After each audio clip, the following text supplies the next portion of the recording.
중앙 에듀케이션하고 코키텔람 러닝 센터하고 함께 해가지고 이제 공개 강의를 자녀 교육에 대한 이야기로 이제 시작을 하려고 하는데요. 이번 공개 강의를 시작하면서 이제 제가 하고 있는 일들은 제 소개부터 이제 잠깐 말씀을 드리자면, 저는 지금 현재 지혜 교육, 그러니까 두뇌 개발을 하는 그런 교육을 하고 있습니다. 지혜라고 하는 것이 사실 방법상의 교육이거든요. 그래서 실질적으로 이 강의 시리즈를 통해서 구체적으로 어떻게 어떤 식으로 접근을 했을 때, 왜 무엇 때문에 어떻게 접근을 했을 때 어떠한 결과가 나오는지 등에 대한 이야기를 가지고 이 자녀 교육서부터 자녀 교육과 관련된 여러 가지 이야기들을 시리즈로 해서 일단 시작을 하려고 합니다. 그 첫 번째로 오늘 제가 제목을 정한 것이 뭐냐면은 우리 아이 어떻게 하면 천재가 될 수 있을까, 이렇게 정했습니다. 자, 제목이 조금 여러분들께서 보시기에는 조금 생소할 거라고 생각이 드는데요. 이 제목에서 보시듯이 저는 이야기를 할 때 우리 아이 어떻게 천재로 키울까, 또는 우리 아이 어떻게 영재로 키울까와 같이 키운다는 단어를 저는 사용하지를 않습니다. 저는 대신에 쓰는 말이 우리 아이 천재가 될 수 있을까입니다. 이 말 속에 내포되어 있는 그 바탕에 있는 의미는, 그 사람들이 생각을 할 때 아이들이든 개개인들이든 누군가가 가르쳐야만 그 사람이 자신의 어떤 능력을 습득하고 그걸 발휘할 수 있다고 생각을 합니다. 하지만 제가 기본적으로 접근하는 방법은, 모든 사람들은 자신의 그 앞날을 자기 스스로 결정할 수 있고, 즉 천재 이상의 그런 어떤 두뇌의 능력을 가지고 태어난다고 이야기를 합니다.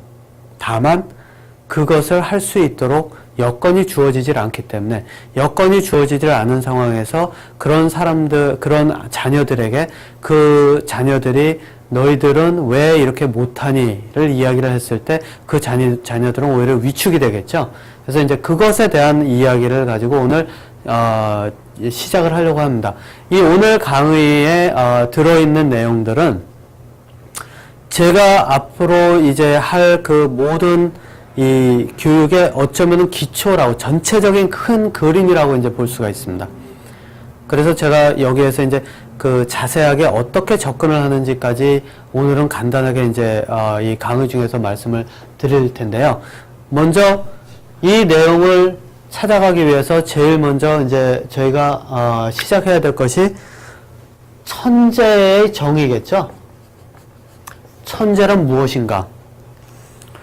이 천재란 무엇인가를 알지를 못하면은 천재라는 사람들이 어떻게 일반인들과 다르고 그 사람들은 무엇 때문에 왜 천재라고 불리는지에 대한 이야기를 찾을 수가 없게 됩니다. 그래서 천재란 무엇인가에 대한 정의를 한번 찾아보고, 그렇다면은 자녀들에 있어서, 자녀들의 그 교육에 있어서 무엇이 왜 이 아이들의 두뇌의 개발을 막고 있는가, 무엇이 실질적인 그 장애물인가에 대한 이야기를 한번 풀어나가도록 하겠습니다.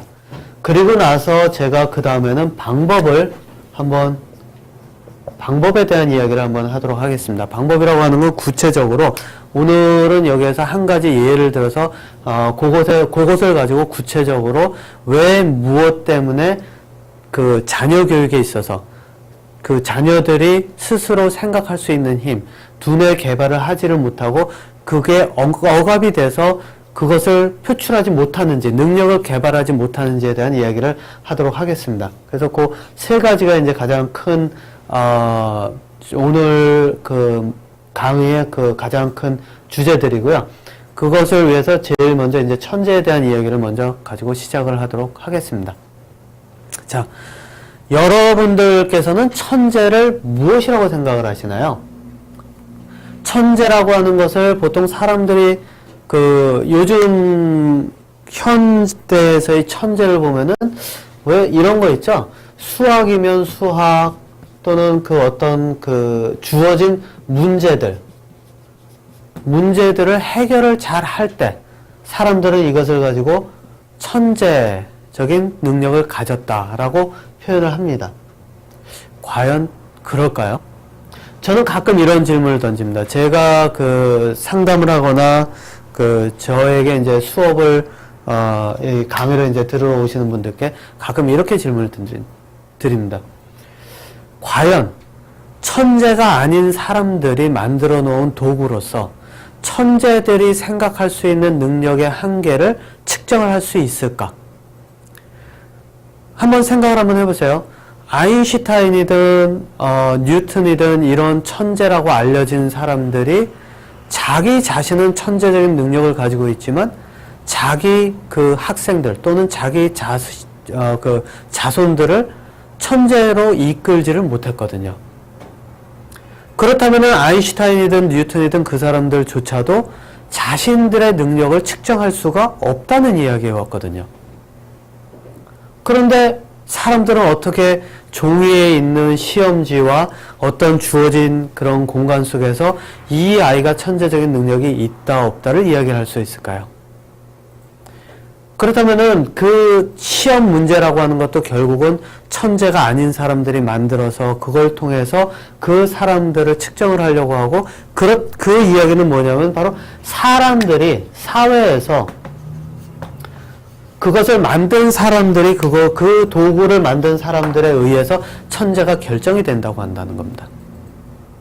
그래서 제가 얼마 전에 요 주제를 이제 정해놓고 강의를 이제 시작을 하겠다라고 해가지고 제가 그 TV 프로그램을 하나를 봤습니다. 그게 뭐였냐면은 영재 발굴단이라고 하는 최근에 뭐 새로 생긴 거 첫 편을 이제 봤습니다. 거기에서 봤더니 어떤 것을 하냐면요. 한 아이는 수학을 굉장히 잘합니다.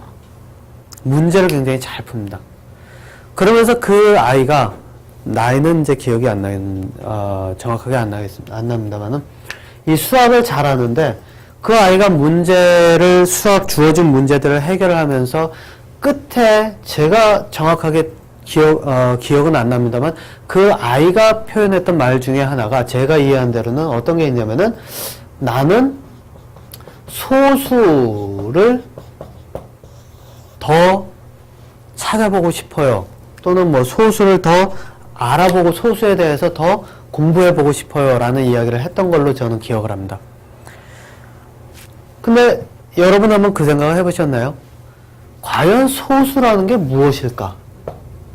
그냥 예를 들어서 0.5다라고 하면은 이것도 소수죠? 네. 소수점 이하의 이제 이런 소수들. 이게 과연 무엇일까? 이것은 초등학교 수학책, 여기서는 이제 매스 책이죠? 만 보면은 답이 금방 나옵니다. 이거는 한국 교육에서 이건 나눗셈이죠? 나눗셈을 다르게 표현한 게 바로 소수거든요. 예. 나눗셈을 다르게 표현한 것. 예를 들어서 10분의 5다라고 하면 이것을 다르게 표현한 게 소수일 뿐입니다. 즉 편리함을 위해서 계산의 편리함이나 이런 거를 위해서 바꿔서 표현한 것일 뿐이지 크게 다른 것은 없거든요. 물론 여기에서 이제 오다 보면은 무슨 저희 뭐 복잡해지는 수들이 오고 거기에 하나 둘씩 더 들어가긴 하겠습니다만은 이 수학에 대한 이야기는 후에 아마 제가 따로 수학에 대해서 실제로 수학이란 무엇이고 왜 수학을 공부하기가 힘이 들고 어디에서 어떻게 공부를 해야 수학이라는 것을 쉽게 풀어나갈 수 있는가에 대해서 이제 제가 한번 언제 기회가 됐으면 이제 수학에 대해서 따로 한번 해보도록 하겠습니다. 따라서 요거는 지워 놓을게요. 그리고 또 한 아이가 제가 기억이 나는 거는 바둑을 잘 둡니다. 바둑. 뭐 이 아이들은 천재가 아니라 영재라고 표현을 하죠. 바둑을 잘 둡니다. 자, 바둑을 잘 두면서 이 무슨 경연 대회, 그러니까 바둑 대회죠. 대회 나가서 거기에서 어른들, 뭐 나이 많은 사람들까지도 이기고 이런 이야기들을 합니다. 자, 그러면은 다시 이제 이 천재의 이야기로 돌아와서요. 여러분들께서 보시기에는 소수라고 하는 것을 만들어 놓은 사람, 또는 바둑이라고 하는 그 게임의 규칙과 바둑이라고 하는 그 개념을 만든 사람이 실제로 뛰어난 사람일까요? 아니면 이 게임 속에서 그것을 잘하는 사람들이 실제 뛰어난 두뇌를 가진 사람들일까요? 여기서 이제 다시 한번 제가 바꿔서 한번 질문을 드려보면요.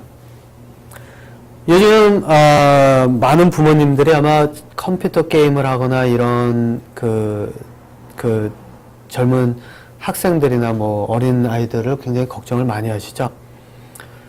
그 걱정을 많이 하시곤 하지만은 아이들이나 또 어른들도 뭐 제가 보기에는 게임을 하시는 분들도 꽤 됩니다. 그런 분들이 있을 때 한번 제가 질문을 드려보겠습니다. 게임이라고 하는 것을 예를 들어서 제가 게임을 열심히 해서 한 2시간, 3시간 하루에 보내면서 2달, 3달 해서 한 6개월 만에 그 게임을 완전히 끝을 봤습니다. 자, 그렇다고 했을 때 저는 그 게임 속에서 게임을 만든 사람들은 그 게임을 규칙을 정하고 그 게임을 어떻게 돌아갈지를 만든 거죠.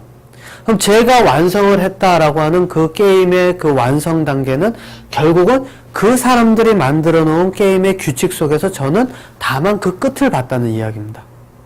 자, 이렇게 이야기를 할 때 과연 저는 그 게임을 통해 게임을 완성을 했다라고 해서 제가 머리가 좋다고 이야기를 할까요? 진짜 머리가 좋은 사람은 게임을 만들고 그 규칙을 만들고 그걸 통해서 더 개발을 시켜가면서 사람들을 재미있게 그 속에 빠지게 하는 사람들이 실제로 그 두뇌가 좋은 사람들이라는 생각을 한번 해보신 적이 있으신가요? 실제로 여러분들께서 가지고 계신 그러한 그 천재의 개념들이 여기에서 개념의 차이가 오게 됩니다. 사람들은 무엇을 잘한다 라고 해서 결과를 나타냈을 때 그것을 가지고 쟤는 머리가 좋다라고 표현을 합니다. 하지만 제가 이야기하는 천재의 수준은 그런 수준이 아니거든요. 네, 그래서 제가 이제 제가 생각하는 천재의 수준으로 한번 먼저 이야기를 한번 해보도록 하겠습니다.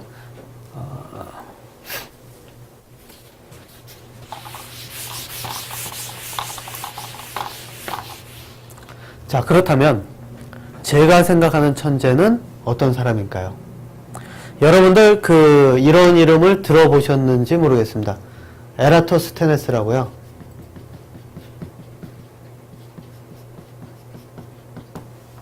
지금 스마트폰이나 컴퓨터 앞에 앉아 계시는 분들께서는 컴퓨터 인터넷 서치를 해보시면 금방 뜹니다.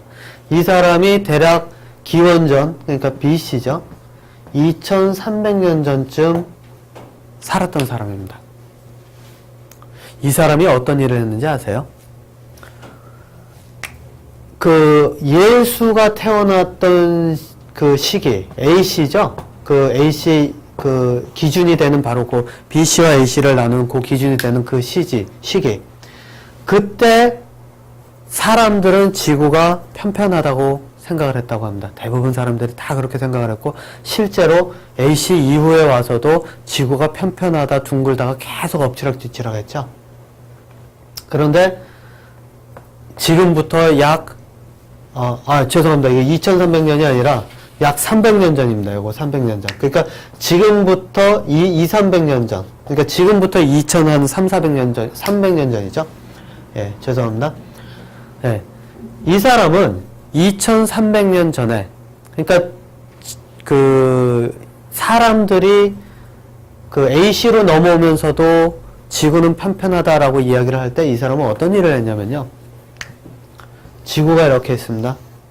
지금의 지구, 둥글다는 지구로 해가지고 그려놓겠습니다. 이 사람은 어떻게 했냐면 막대기를 하나 들고 해와 막대기의 그림자를 가지고 지구의 둘레를 계산을 했습니다. 제가 뭐 자세한 이야기는 여기서 하진 않겠습니다. 언젠가는 아마 제가 후에 실제로 이 사람들의 사고가 어떤 식으로 왜 이렇게 찾아갔는지 이런 거를 하게 될 기회가 되면 이제 이런 이야기를 하게 될 텐데, 수학이나 뭐 이런 거에 대해서 이제 같이요. 그래서 자세한 이야기는 하지 않겠습니다. 근데 요거는 유튜브가 아니라 위키피디아나 이런 데 찾아보면 좀 자세하게 나와 있습니다. 자, 이 사람이 그 지구의 둘레를 계산한 방식이 뭐냐면 해와 그림자, 막대기에 막대기에 비춰진 그림자입니다. 우연찮게도 한 군데서는 정 가운데, 그러니까 머리 한 가운데에 그 어느 날 1년에 딱 그 오는 시기가 있죠. 그 시기에 머리 한가운데 와 있어서 그림자가 보이질 않았는데 다른 데 갔더니 거기에서는 같은 시기에 다른 장소에서는 그림자가 생기더라. 왜? 무엇 때문에? 그리고 그림자를 재어봤더니 이게 편편하게 놓고 봤더니 그걸로는 설명이 도저히 안 되더라. 그러다 보니까 지구는 둥글다는 개념을 가지고 실제로 지구의 둘레를 계산을 해낸 사람입니다. 대단하죠? 지금 그 인공위성을 가지고 있는 지금 이 시대에도 사람들에게 그 컴퓨터가 발달이 되고 공부를 했다고 하는 그 수많은 미적분학을 공부를 하고 그 이상을 공부를 했다는 사람들에게도 이것을 갖다 놓고 자, 한번 2300년 전에 했던 이 철학자의 사고를 한번 따라가서 한번 지구의 둘레를 계산해 보세요 라고 던졌다면 그것을 할 수 있는 사람이 얼마나 될까요? 제가 볼 때는 많지 않을 거라는 생각입니다. 왜냐면 이 사고는 엄청난 사고거든요. 그때는 이 계산을 하려고 하면은 실제로 삼각함수서부터 이런 기하학이 다 들어가야 되거든요. 그거를 2300년 전에 컴퓨터도 없이 각도기 그런 것도 만들어 가면서 직접 자기가 계산을 해놨다는 겁니다. 물론 오차는 있습니다. 예. 왜냐면 지구가 완벽한 구에 가깝다고는 하지만 완벽한 구는 아니라고 하거든요. 예. 거기다가 이 아무런 컴퓨터든 도움 없이 했다는 그 자체가 엄청난 거죠. 자, 조금 더 근대로 올라와 볼까요?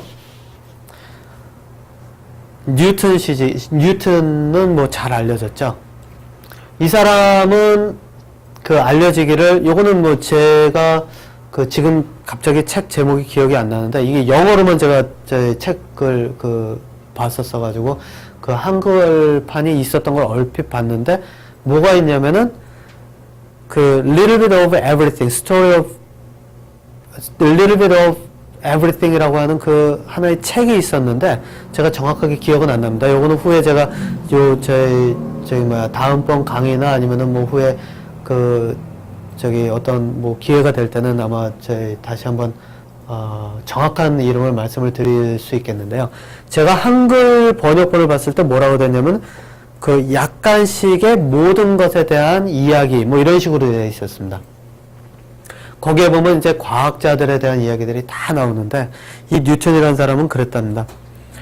어느 한순간에 내 머릿속에 무엇이 딱 들어오면은 3시간이든 4시간이든 침대에 걸터 앉아서 움직이질 않았다 그러죠. 그것이 해결이 될 때까지.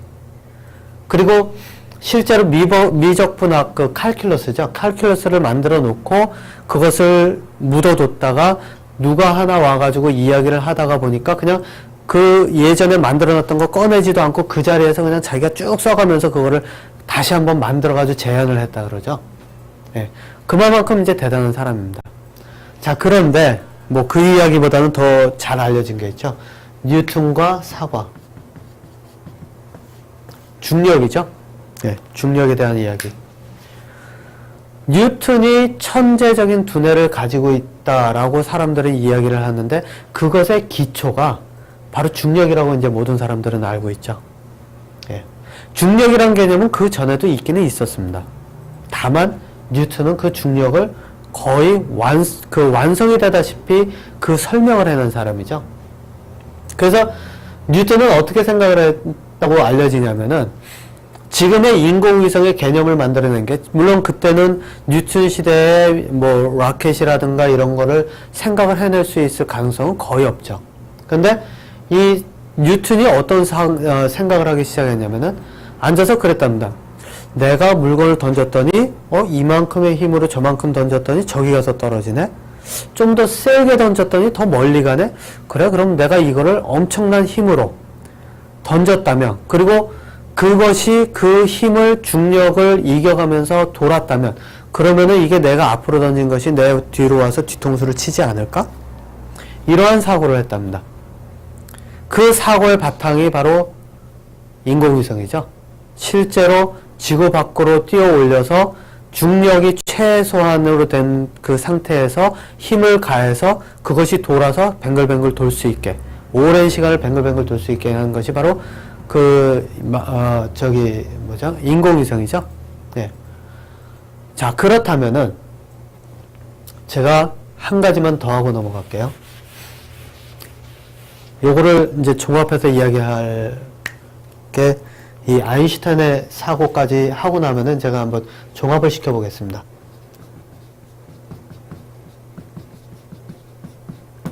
아인슈타인이 천재로서 인정받고 그렇게 해가면서 그 사람들의 그 관심을 받기 시작한 이유가 그 상대성 이론이라고 그러죠.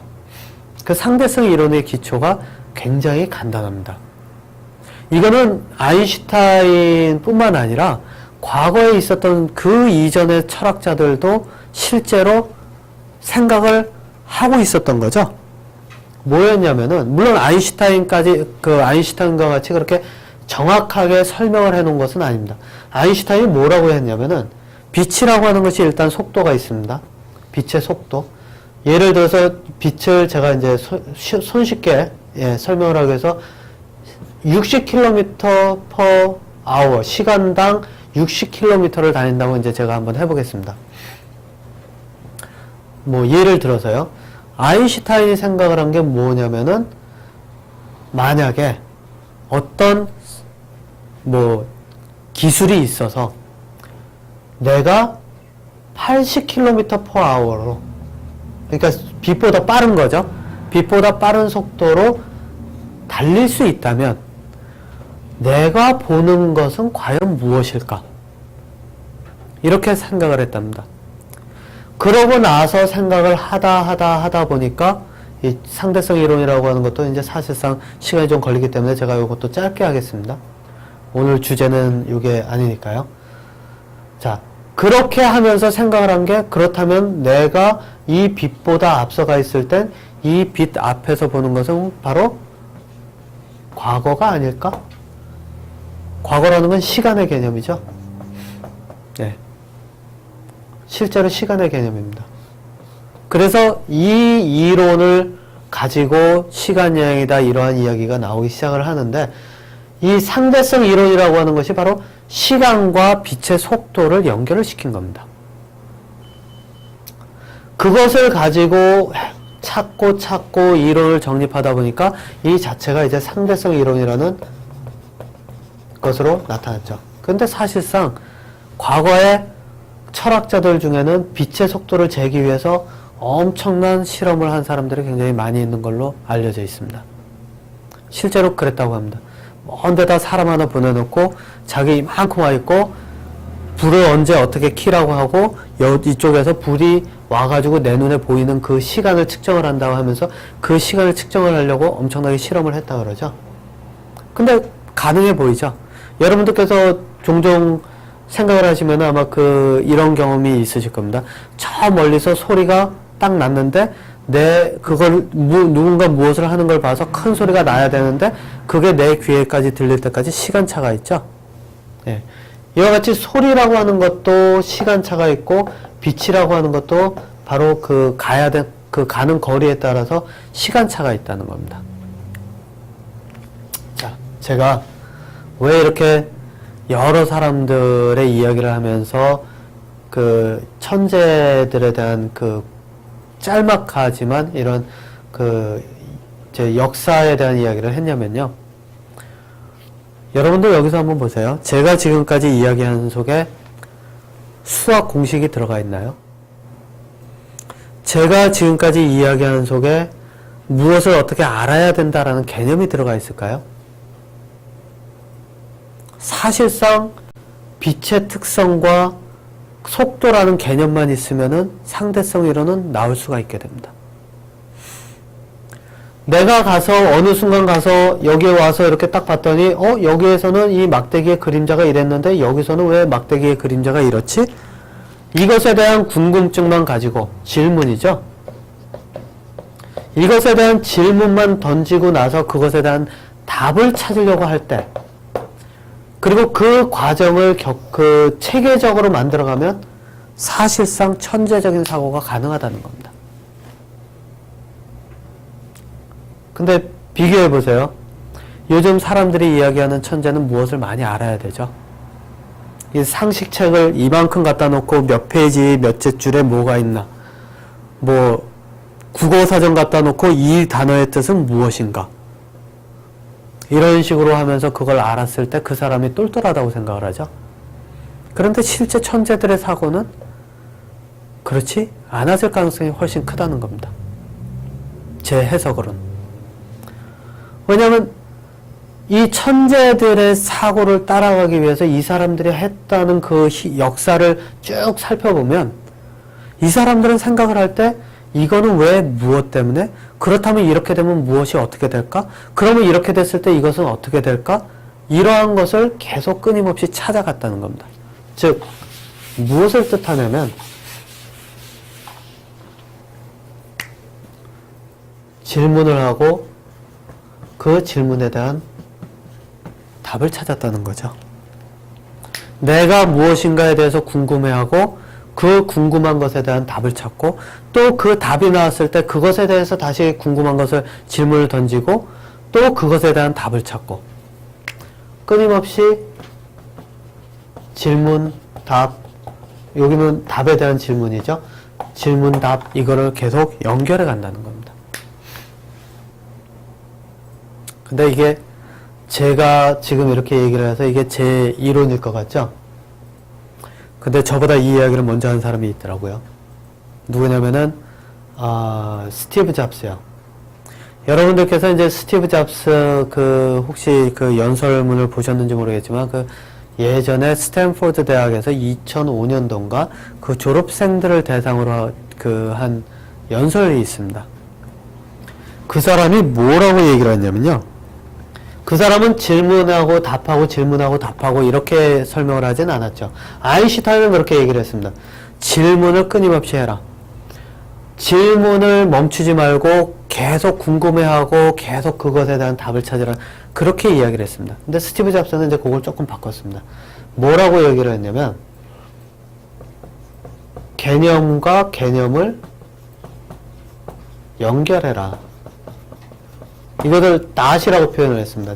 제가 기억하기로는 그 연설문에서는 낫으로 표현을 했죠. 개념과 개념을 연결해라. 그러면서 예를 든 게 있습니다.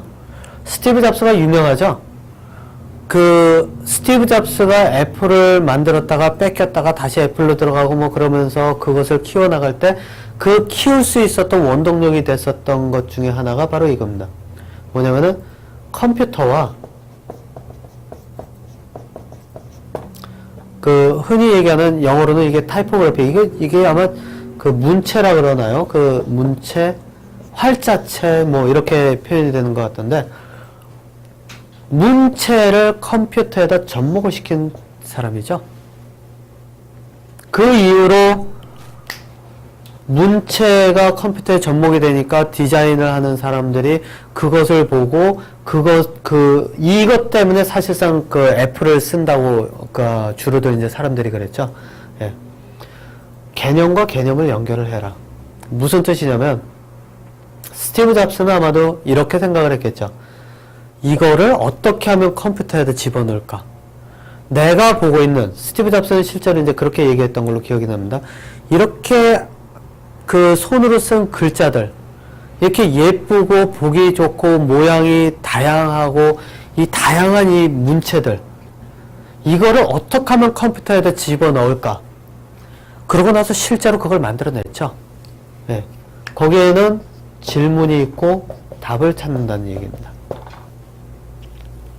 그러면서 개념과 개념을 연결을 해라. 낫을 연결을 해라. 라는 식으로 2000년도 연설문에 이야기가 나왔죠. 예. 자, 여기에서 보면은 이제 제가 공통적으로 나타나는 것들을 한번 보겠습니다. 천재라고 하는 사람들이 하는 사고의 방식은 실제로 질문을 통해서, 죄송합니다. 제가 제가 악필로 소문이 나 있습니다. 그래서 제 글자체를 좀 이해를 좀 해주시길 바랍니다. 질문을 할 수 있다는 얘기는 바로 궁금해한다. 예, 그거죠. 내가 무엇인가 그것에 대해서 답을 찾고 싶어하는 그 욕망. 이거는 후에 제가 이야기할 기회가 있을지 모르겠지만 이거는 인간이 가지고 태어난, 저는 이렇게 얘기합니다. 인간이 가지고 태어난 본능이다라고 이야기를 합니다. 왜냐하면 여러분들 한번 보세요. 아이들이 5, 6살, 4살, 5살 이때 얼마나 질문을 많이 하나요? 네. 아이들은 시키지 않아도 질문하는 방식을 익혀가면서 질문을 끊임없이 하거든요. 네. 자, 그래서 이 질문이라고 하는 것을 통해서 궁금해하는 그것을 실제로 구체적으로 질문으로 만들고 그 질문에 대한 답을 찾을 때, 그리고 그 답을 통해서 다시 질문을 던질 수 있을 때 실제로 사람들은, 그 개개인들은 천재적인 사고를 할 수가 있게 된다는 겁니다. 그러니까 사실상 천재라고 하는 그 영역을 넘어서려고 한다면은 상대적으로 간단합니다. 질문하고 답하고 그것에 대해 또다시 질문하고 또다시 답을 하고 또다시 질문하고 또다시 답을 하고 그렇게 찾아가면 되죠. 그런데 이게 쉬울까요? 여러분들 이게 아마 제가 이렇게 말씀을 드리면은 자녀를 키우시는 분들은 아마 이렇게 말씀하실 겁니다. 나도 그렇게 하는데, 그죠? 그리고 나도 최대한 아이가 실제로 그렇게 할 수 있도록 유도를 하고 있는데, 그러면 제가 이제 그런 분들께 한 가지 이렇게 한번 질문을 드려보겠습니다.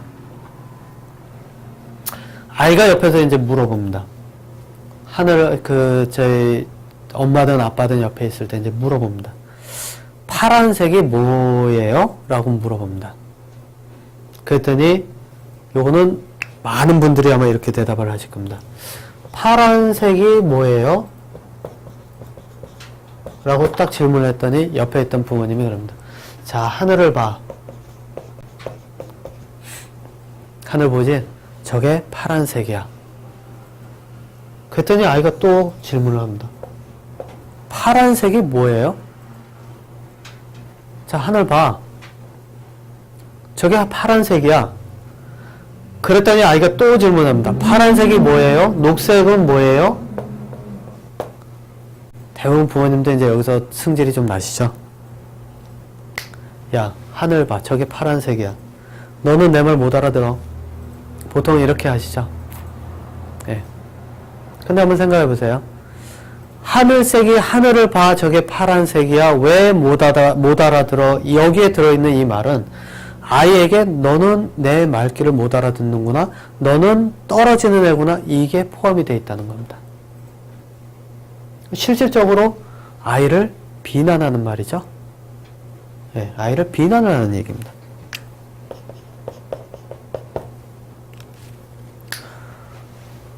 한번 생각해 보세요. 어떤 아이들 같은 경우에는 실제로 파란색을 파란색이 아니라고 볼 수도 있죠. 아이에게는 파란색과 녹색이 잘 구분이 안 갈 때도 있죠. 어떤 색들은 보는 각도에 따라서 파란색이 녹색처럼 보이고 파란색이 까만색처럼 보일 때도 있죠. 심지어는. 근데 파란색을 놓고 옆에서 이야기를 하면서 아이에게 가르친다라고 하면서 어떻게 가르치냐면 우기는 방법을 가르칩니다. 이게 파란색이야. 그러니까 넌 받아들여야 돼. 이게 말 그대로 주입식 교육이죠. 주입식. 네. 그래서 주입식 교육은 질문과 답을 찾아가는 교육이 아니라는 겁니다. 이거는 강요하는 거죠. 세뇌죠. 너는 저거를 파란색으로 받아들여야 돼.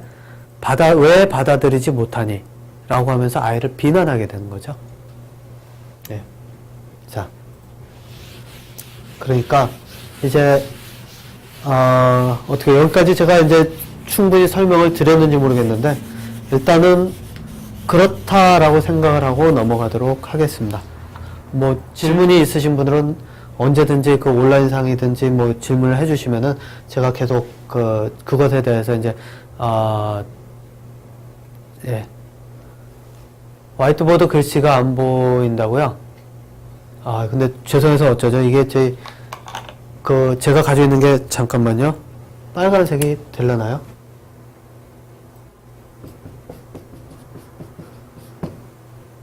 요게 조금 난 것 같습니다. 그러면 빨간색으로 해보겠습니다. 네. 자, 그렇다면, 이제, 물론, 천재에 대한 그 개념이나 이런 거를 잡아가려고 하고 한다면은 굉장히 좀 시간도 좀 걸리긴 하겠지만 오늘은 전체적인 제가 앞으로 가는 그런 것들에 대해서 그 전체적인 그림을 잡는 거니까 요 정도에서 멈추도록 하겠습니다. 왜냐면 이 천재에 대한 이야기 그리고 그 실제로 그 사람들이 사고하는 그 방식에 대한 것 이런 것들을 찾아가는 것들은 좀 더 이제 시간을 두고 천천히 하면은 좀 더 이해를 제가 이제 설명을 드리면은 이해가 좀 쉽지 않을까 싶어서요. 그래서 그거에 대해서는 일단 여기서 멈추고, 예, 그 다음에 이제 실제로 넘어가도록 하겠습니다. 자, 그렇다면, 제가 아까 처음에 시작을 할 때 이런 말씀을 드렸죠. 모든 사람들은, 아이들뿐만이 아닙니다. 모든 사람들은 천재가 될 두뇌를 가지고 태어난다는 말씀을 드렸습니다. 실제로 천재가 될 두뇌를 가지고 태어난다고요. 그 이야기는 있는 그대로 자라나면 그 사람들은 천재가 될 수 있다는 이야기입니다. 자, 이렇게 얘기를 하면 조금 좀 의아해 하실 분들이 좀 있을 것 같은데요. 그쵸? 그냥 내버려두면 아이들이 스스로 공부를 해서 실제로 그렇게 될 수 있을까? 예. 그리고 또 한 발짝 더 나가서 생각하시는 분들은 또 이렇게도 아마 질문을 하실 수도 있을 것 같습니다. 그러면 냅두면 된다 그러는데 방해하는 요소는 무엇인데? 라고 질문을 하실 분들이 좀 있을 것 같은데 이제 그것을 가지고 이야기를 한번 시작해 보도록 하겠습니다. 자.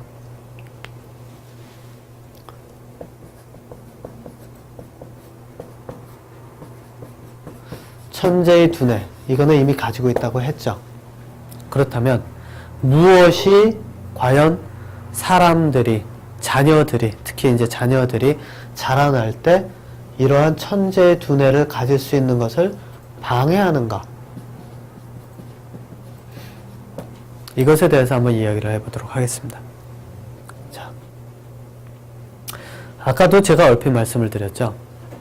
보통 자녀 교육 그러면은 사람들이 이야기를 할 때 그 아이를 그러니까 주입식을 하는 경우가 많죠. 주입식을 하면서 그 주입식을 통해서 또 어떻게 하냐면은 못 알아듣는다라고 하는 그런 어떤 비난을 하는 경우가 많습니다. 너는 내 이야기를 내 말을 왜 못 알아듣니? 하늘을 봐라 저게 파란색이라니까? 근데 왜 못 알아듣니? 라고 이야기를 하는 경우가 많죠. 근데 요걸 가지고 하면 조금 그 강도가 약하니까 제가 예를 하나 다른 걸로 들어보겠습니다. 뭘로 듣냐면 이 말로 한번 들어보겠습니다. 너 입은 옷 그 꼴이 뭐니? 요 문장으로 한번 해보겠습니다. 너 지금 옷 입은 거 그 꼬라지가 뭐냐? 자, 여러분들께서 보시기에는 이 문장이 어떻게 보이시나요? 이거는 비난하는 거죠, 아이에게. 네. 너 입은 그 옷이 그 꼬라지가 뭐냐 도대체? 라고 하는 거는 너 그런 식으로 입으면은 안 돼. 라고 하는 안 된다. 라고 하는 이 말이 들어있죠? 네.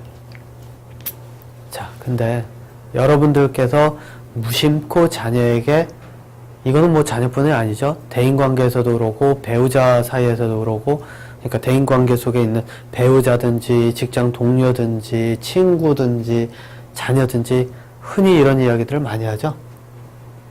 근데 여러분도 한번 그 생각 해보셨나요?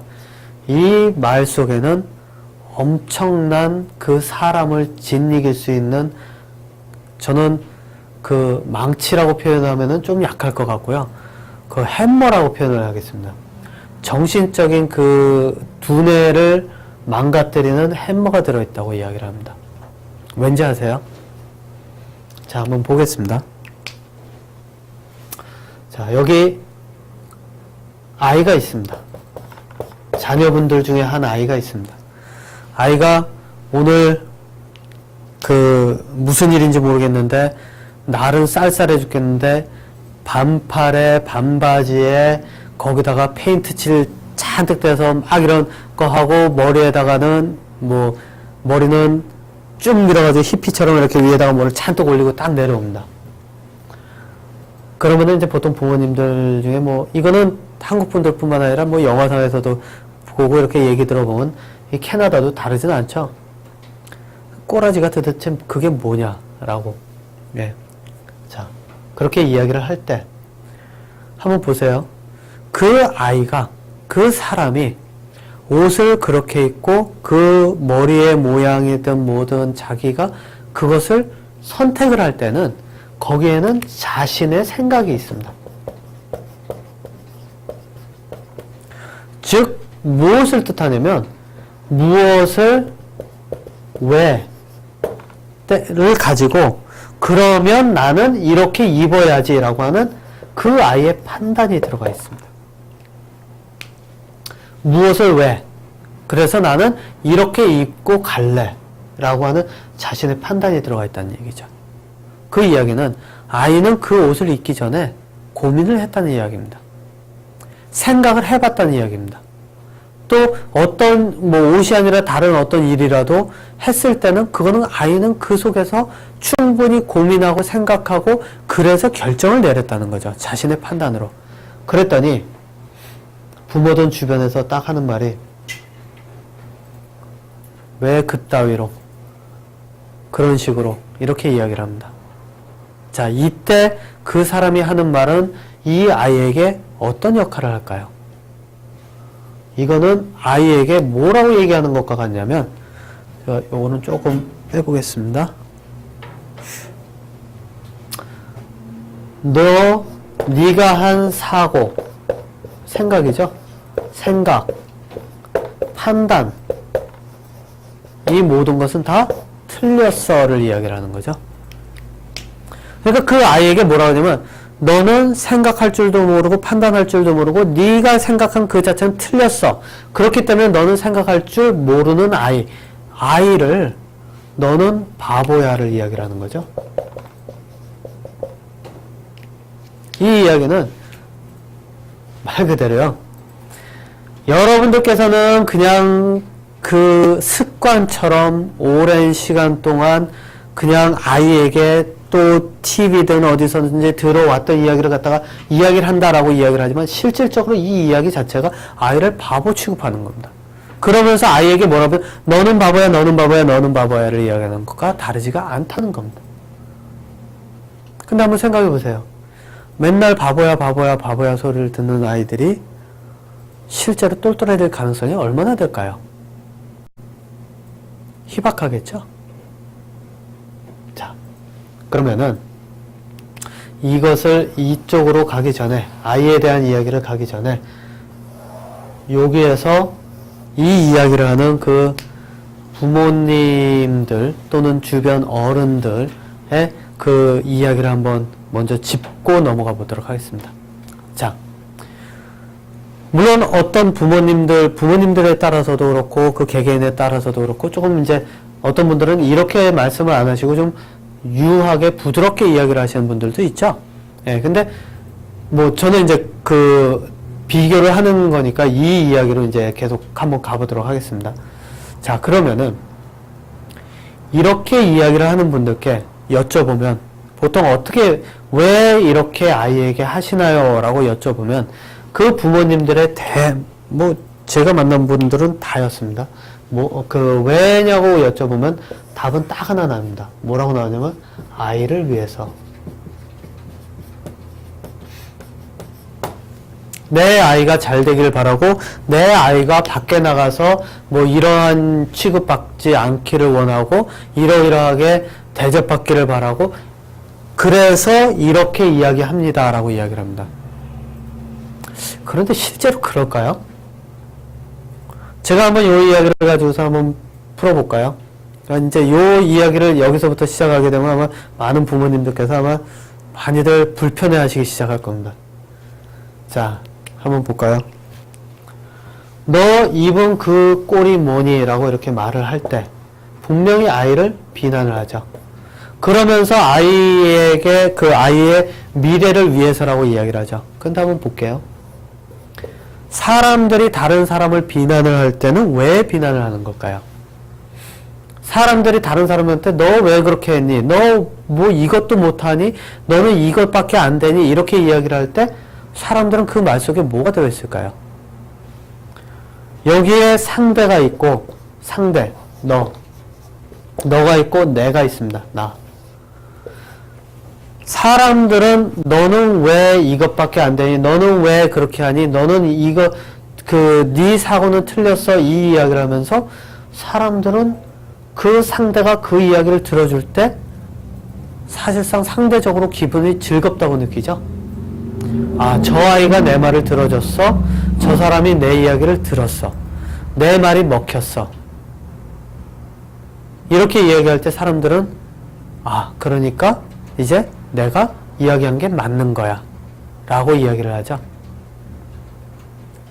이게 어디서 오는 생각일까요? 이거는요, 한번 볼게요.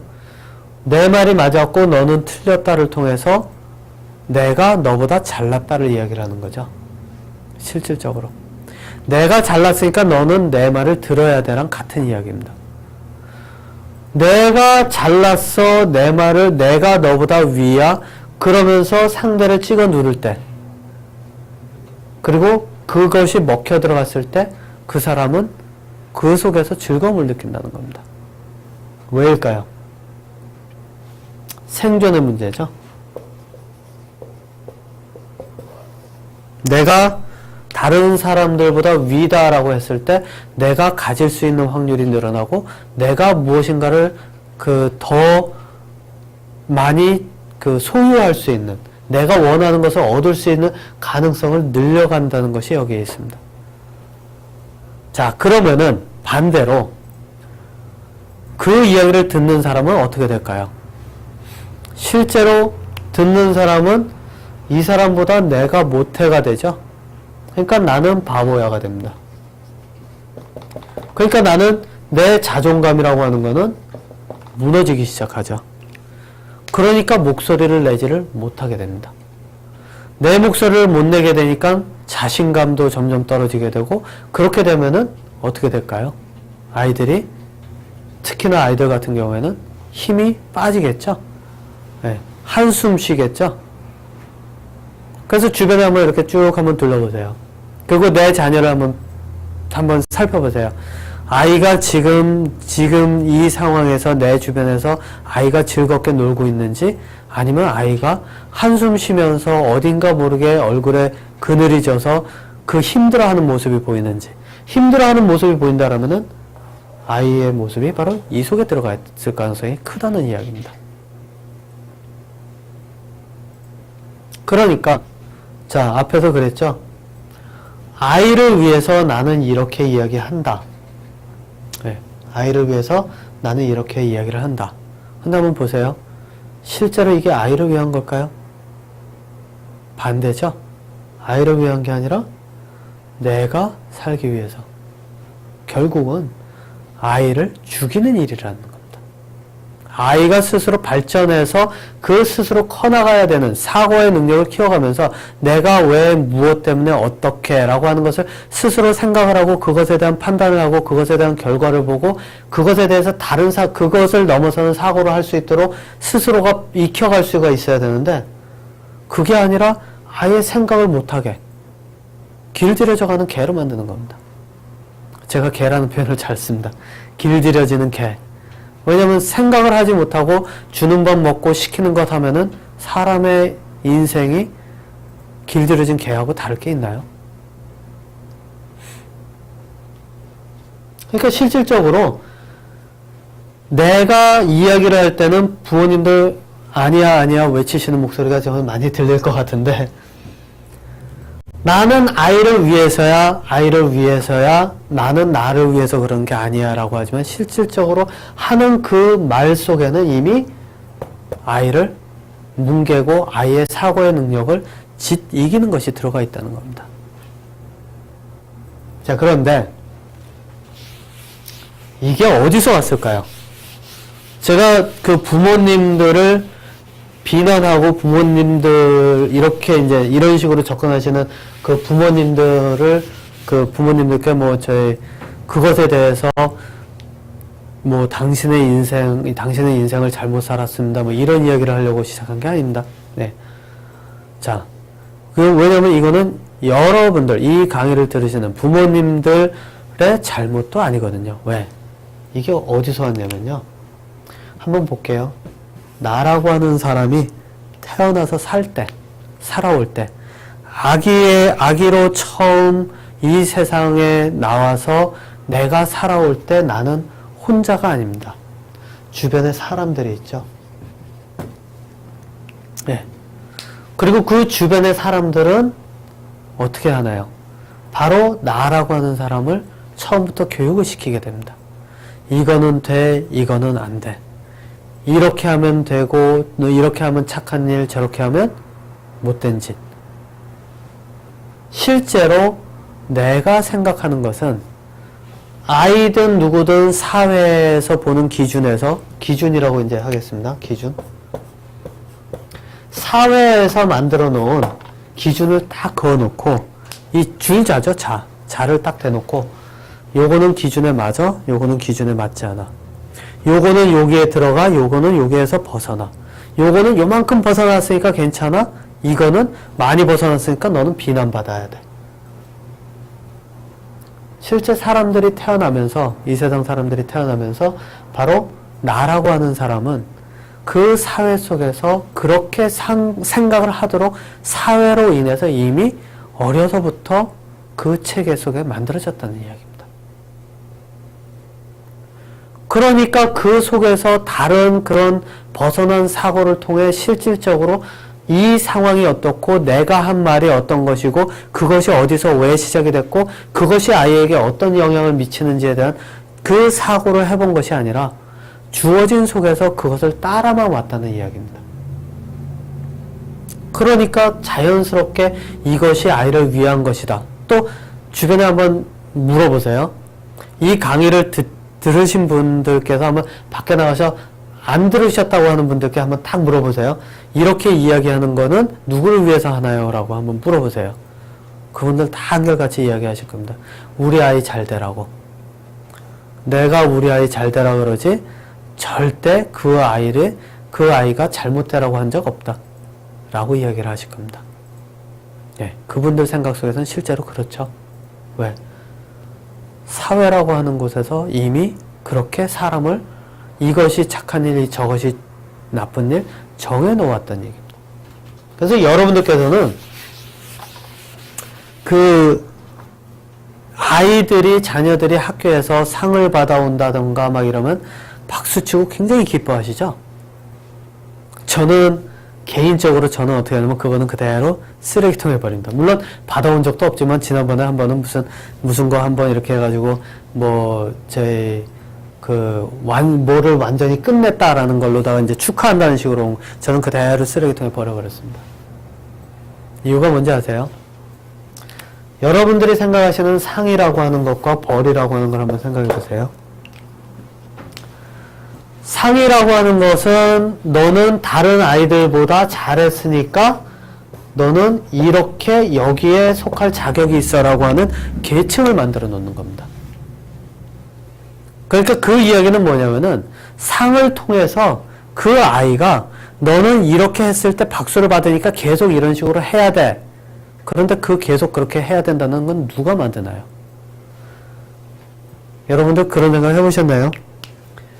법이다, 규칙이다, 이런 것을 만드는 사람들이 상위 지도급이라고 하는 사람들이 만든다는 거예요.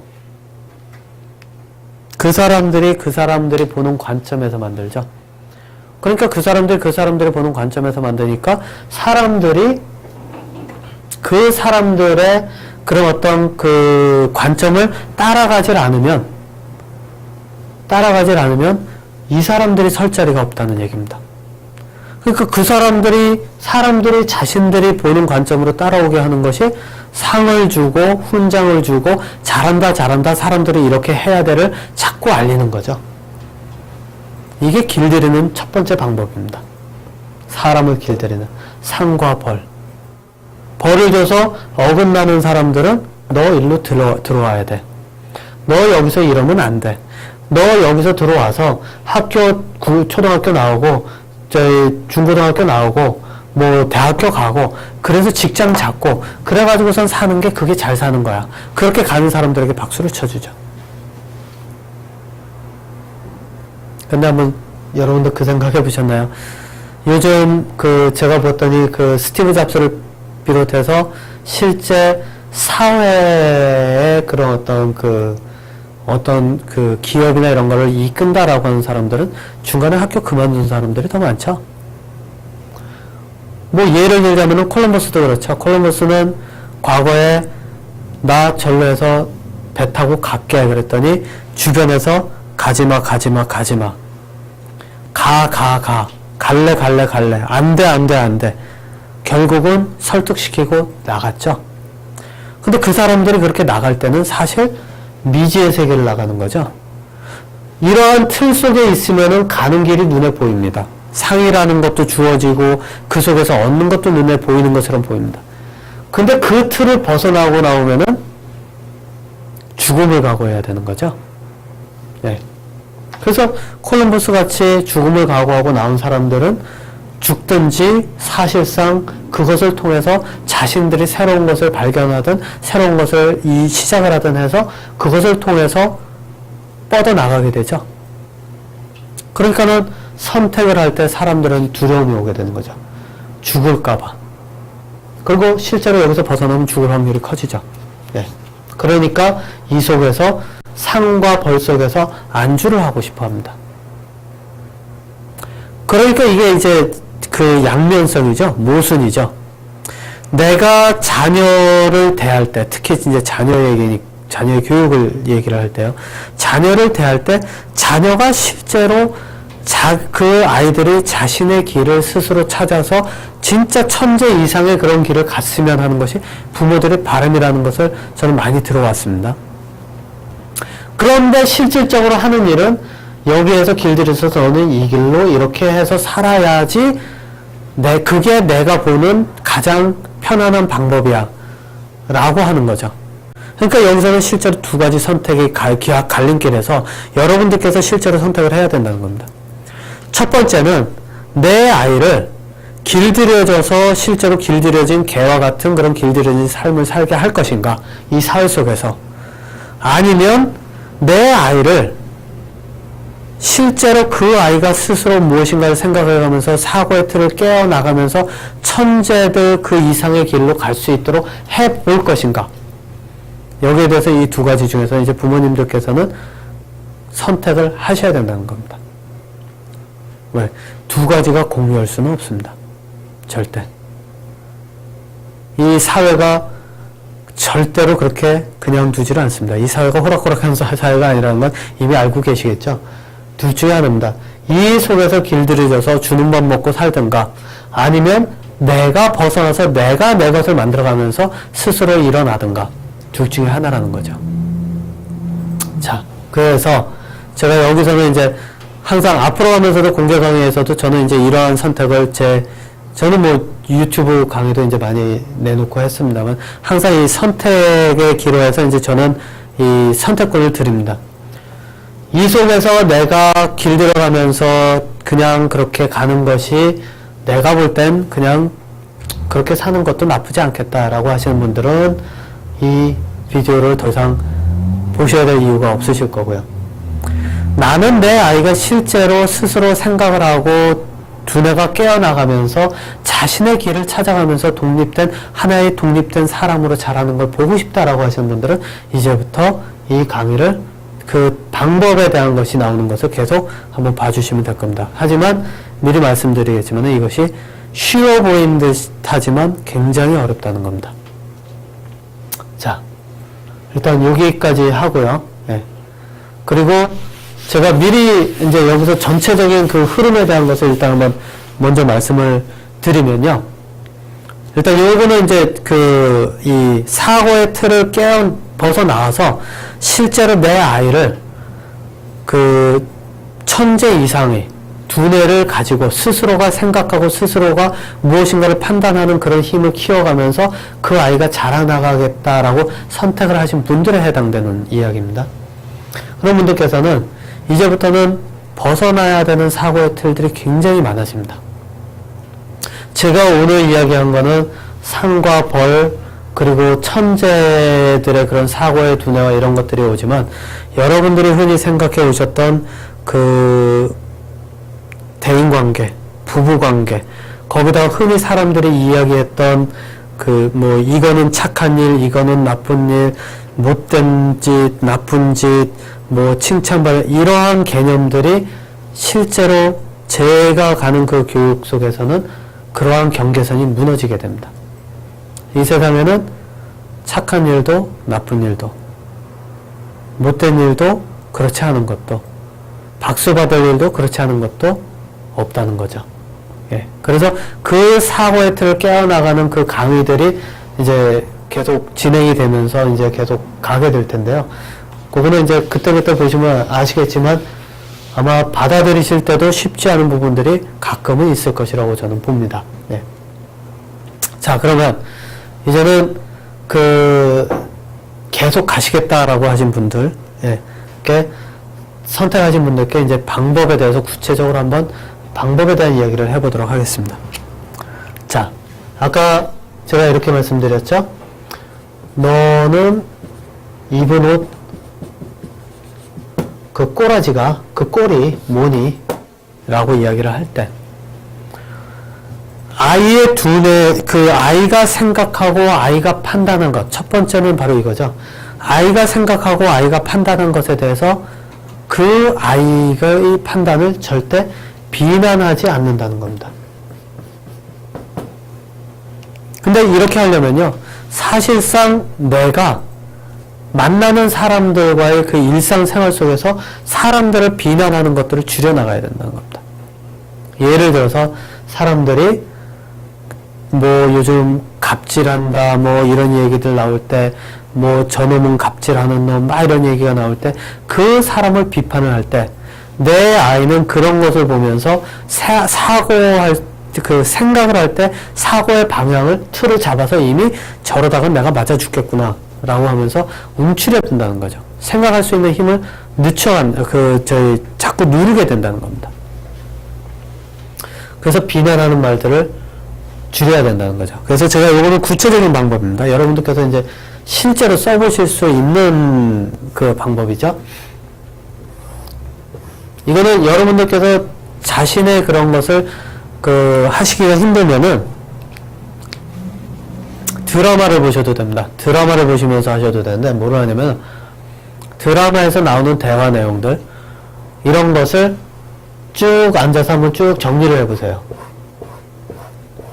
실제 대사들을 한번 정리를 해보시면 될 겁니다. 그 다음에 여기서 비난하는 말 이거를 딱 골라서 그 한 그룹으로 만들고요. 그 다음에 명령하는 말 이거를 또 한 그룹으로 만들고요. 그 다음에 내가 하는 내가 일방적으로 내가 내 생각을 이야기하는 내가 하는 설명 요것도 쭉 나눠보시고요. 그 다음에 내가 궁금해서 진짜 뭔가 궁금해서 하는 질문 요것에 대해서도 조금 이렇게 한번 정리를 해보시는 겁니다. 여러분들께서 아마 해보시면 뭐 이거는 안 해보셔도 대충 아마 저희 짐작이 가실 겁니다. 사람들이 비난하고 명령하고 이런 것들 내가 일방적으로 얘기하는 건 대부분들이 다 여기에 들어갈 겁니다. 그리고 특히 명령하는 말들이 굉장히 많죠. 예. 그리고 비난하는 말이 많을수록 여러분들께서 이거는 아까 제가 제 주제를 이제 드라마 같은 거를 보면서 하시라고 말씀을 드렸는데, 이 드라마가 아니라 내가 일상생활에서 하는 그걸 가지고서 이렇게 나눠 놓잖아요. 그래 놓고 분석을 했을 때 비난과 명령이 많으면 많을수록 이렇게 생각하시면 됩니다. 내가 자녀와의 관계, 내가 사람들과 만나는 그 관계가 썩 원만하진 않겠구나. 내가 설명하면서 또 내가 궁금해서 하는 질문들이 그나마 섞여서 있다면은, 그러면은, 그래도 나는 적당히 아이와 또는 내가 만나는 사람들과 어느 정도는 그래도 원만하게 지내고 있는 것 같구나 정도까지는 구분을 하실 수 있게 될 겁니다. 근데 비난이 많으신 분들께서는 실제로 이제부터는 사실상 명령보다 더 사람을 짓이기고 사람을 더 자존감을 무너뜨리는 것이 바로 비난이거든요.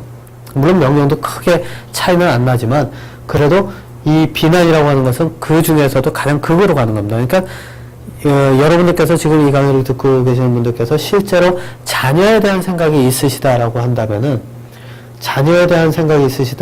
이 비난만큼은 반강제적으로라도 없애시라는 거죠. 명령은 좀 힘드실 수도 있습니다. 하지만 비난만큼은 말 그대로 지으려고 노력을 해야 된다는 거죠. 네. 자, 그러고 나서 요거를 분석이 끝나셨으면요, 이제 이렇게 한번 해보는 겁니다. 자, 이제 비난했던 말, 명령했던 말, 그 다음에 일반적으로 내가 이야기한 이야기, 설명문, 그죠? 설명했던 말, 이런 것들하고 질문, 이렇게 있을 때 이것을 질문으로 바꾸는 겁니다. 이게 굉장히 쉬워 보이죠? 예, 근데 아마 해보시면은 아실 겁니다. 이게 굉장히 힘들다는 거를요. 명령을 했던 말도 질문으로 바꾸는 겁니다. 자, 앞에서 너는 입은 옷꼬라지가 왜 그러니? 라고 했을 때, 이것도 질문처럼 보이지만 이건 비난이죠. 그러니까 이것을 질문으로 이제 바꿔보는 겁니다. 첫 번째, 어떻게 바꾸는가? 야, 지금 내가 보기에는 지금 밖에, 그러니까 내가 보기엔, 내 생각엔 밖이 추운데 너 그렇게 입으면 될까? 그렇게 입어서 되겠니? 라고 질문을 바꾸는 겁니다. 이거는 좀 기초적인 단계입니다. 네, 기초적인 단계. 자, 이 이야기가 뭐냐면, 여기에는 이거죠. 너는 입은 옷꼬라지가 그게 뭐니? 라고 했을 때는 이거는 아이를 상대적으로 그냥 비난을 하면서 네 생각은 잘못됐어를 이야기하지만, 여기서는 이제 두 가지로 나누죠. 내 생각과 너는 왜? 라고 하는 너의 생각이 들어가 있습니다. 자, 나와 너를 분리를 시키는 겁니다. 아까까지는 여기는 우리죠? 예, 우리가 들어가 있으니까 나와 너가 하나로 보이니까 나와 너를 하나로 보고서는 너는 왜 그래? 그러니까 나한테 안 맞으니까 너는 왜 그래가 들어갔으니까 이게 우리란 말입니다. 자, 우리라고 하는 것을 벗어나서 내 생각에는 이런데 네 생각에는 너는 왜 그렇게 입었니라고 너의 생각을 물어본다는 겁니다. 그러니까 나와 너를 분리를 시키는 과정이죠. 우리를 떠나는 과정, 훈련입니다. 이 첫 번째가. 우리라고 하는 사고를 벗어나질 않으면, 이렇게 보시면 됩니다. 예, 우리라고 하는 사고를 벗어나지 못하면, 실제로 나와 너가 구분이 될 수가 없고, 나와 너가 구분이 되질 않으면은, 그 다음에는 접근 방법이 더 어려워진다는 거죠. 예. 그래서 내 생각에는 이런데 너는 왜 그러니? 라고 하고 너의 생각을 물어보는, 나와 너를 구분지키는 형태로 해서 질문을 바꾸는 겁니다. 자, 그 질문을 바꾸고 나면 여기까지는 한번 여러분들 딱 보시면 아시겠지만 이렇게 한번 보세요. 일상생활에서 내가 사람들과의 배우자든 아이들이든 상관없이 할 때 내가 사람에게 내 생각은 이런데 당신 생각은 어떻습니까? 라고 물으면은 그 속에서는 서로의 대화가 원만하게 되겠죠? 그러니까 이렇게 접근을 하면 대화가 토론 형식이 되어버린다는 겁니다. 토론. 예. 서로 질문하고 그것에 대해서 대답하고 또 그것에 대해서 질문하고 그것에 대해서 대답하고 이렇게 질문과 대답이 될 수 있는 토론이 될 수가 있다는 겁니다. 자, 그런데 요거를 바꿔서요. 예, 요거를 그 앞에서와 같이 비난을 하면은 싸움이 되는 거죠. 네. 앞에서 얘기하면 너는 왜 그렇게 입었니? 그러면 아이들 분명히 바락하면서 대들고 막 소리 지르고 막 이러면서 싸움이 되죠. 그래서 이 과정이 우리라고 하는 틀을 벗어나서 나와 너를 구분하는 이 과정이 실제로는 아이들에게 그 싸움을 아이들과의 관계에서 싸움을 토론 형식으로 바꿔간다는 겁니다. 서로의 생각을 교환할 수 있는 그러한 그 과정을 만드는 거죠. 자, 그리고 나면 요거는 이제 첫 번째 단계입니다. 그러니까 지금 여러분들께서 이제 그 자녀를 대하실 때 특히 자녀에게 썼던 말들을 녹음을 하시든지 저는 뭐 녹음을 주로 하시는 것도 하나의 방법이라고 말씀을 드리는데 녹음을 하시든지 또는 글로 쓰시든지, 그때그때 글로 쓰시든지, 그렇게 하셔가지고 만들어 놨을 때, 그것을 가지고 요렇게 바꿔놓고 접근을 하시면, 그러면은 관계가 원만해질 수 있다는 이야기입니다. 관계의 편안함이죠. 네. 자, 그 다음은, 이게 제가 이제 얼추, 제 경험으로 하면은 대략 이 과정이 저는 이제 학기별로 해서 뭐 예를 들어가지고 한 10 방학하고 뭐 이런 식으로 해가지고서는 했을 때 대략 걸리는 시간이 평균 잡아 1년 정도는 걸립니다. 사고의 틀을 벗어나서 이렇게 만들 수 있는 과정까지 이것을 할 수 있는 과정까지 걸리는 게 대략 한 1년 정도 걸리는데 뭐 그거는 평균이기 때문에 어떤 분들은 조금 더 빠르실 수도 있고 어떤 분들은 좀 더 가실 수도 있는데 그만큼 우리라는 사고의 틀을 벗어나는 것이 굉장히 힘이 들다는 거죠. 자, 그러면은 요 과정이 지나면서 이때 실제로 이 둘을 나누게 되면은 어떻게 일이 진행이 되냐면 이때부터는 나라고 하는 내 생각, 내 판단 이런 것들을 줄여가면서 상대의 생각을 찾아갈 수가 있게 됩니다. 앞에서 보세요. 너는 옷을 입은 옷 그 꼬라지가 뭐니? 라고 이야기를 할 때는 실제로 내 판단으로 그 아이를 보면서 아이는 이래야 된다 저래야 된다라고 이야기를 하는 거죠.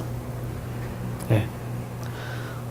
그러니까 이것을 떠나서 그 다음부터 하기 시작하면 내 판단으로 아이를 보는 것이 아니라 나는 이런데 너는 왜 그래? 라고 접근을 하기 때문에 실제로 아이의 의견을 묻게 되고 그 아이가 왜 그런지를 먼저 찾게 되는 그러한 과정으로 들어가게 된답니다. 그렇기 때문에 실제로 나라고 하는 주체가 이제 나죠. 나라고 하는 그 생각, 나라고 하는 그 판단 그것을 이제 지워가는 과정이 바로 요때 이 훈련 과정을 통해서 이렇게 해보심으로써 이제 그것을 하실 수가 있게 된다는 겁니다. 그 다음에는 이거는 아마 여러분들께서 이제 오늘은 제가 아까 말씀드린 것처럼 전체적인 큰 틀을 말씀을 드리는 시간이기 때문에 제가 이제 그 전체적인 이야기를 하지만은 후에 가서의 강의들은 좀 더 구체적으로 부분 이런 식으로 이제 이루어가면서 그 속에서 방법을 이야기를 할 텐데요. 두 번째는 어떤 것이 있냐면은 이제 내 생각, 내 생각을 지어놓고 너라고 하는 사람의 생각이 있었죠? 이걸 찾아갔습니다.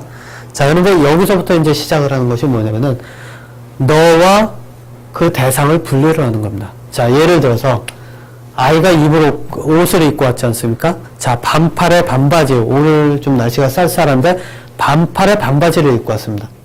자, 그러면 아이가 있죠? 아이가 있으면 여기에 옷이 있습니다. 옷을 보고 아이와 섞어놓고 보면은 쟤는 왜 저렇게 입었을까? 이게 머릿속에 제일 먼저 들어오죠. 쟤는 왜 저렇게 입었을까?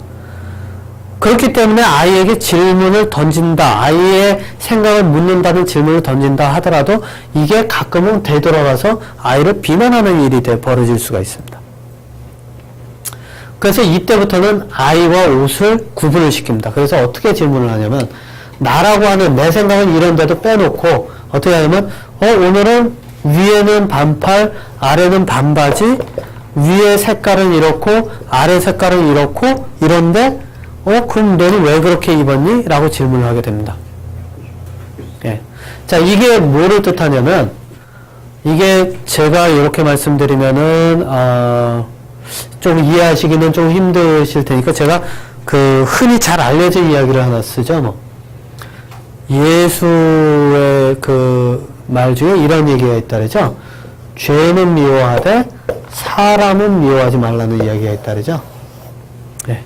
많은 사람들이 사람을 비난하지 말아라, 뭐 사람을 뭐 사랑해라 이런 이야기를 하는 것으로 그 사람 미워하지 말라는 식으로 그 이야기를 했다고 이제 말씀은 하시는데 제가 보는 이 이야기는 어떻게 보이냐면 바로 이겁니다. 아이와 사람과 그 행동을 분리를 함으로써 사람을 비난하는 것을 실제로 없애는 훈련 과정이라는 겁니다. 네. 사람을 비난하는 것을 없애는 과정. 즉, 아이가 아무리 그 큰 일을 저질렀어도 아이가 저질러는 일, 여기서는 이제 옷이죠. 예, 옷이라고 하는 것. 이 옷을 입었을 때 위는 반팔, 아래는 반바지, 요것과 아이를 구분을 시켜서 완전히 떨어뜨려 놓는다는 겁니다. 예. 그러니까 요 둘을 떨어뜨려 놓고 나면은 그 다음에는 질문이 나오는 게 조금 달라지죠.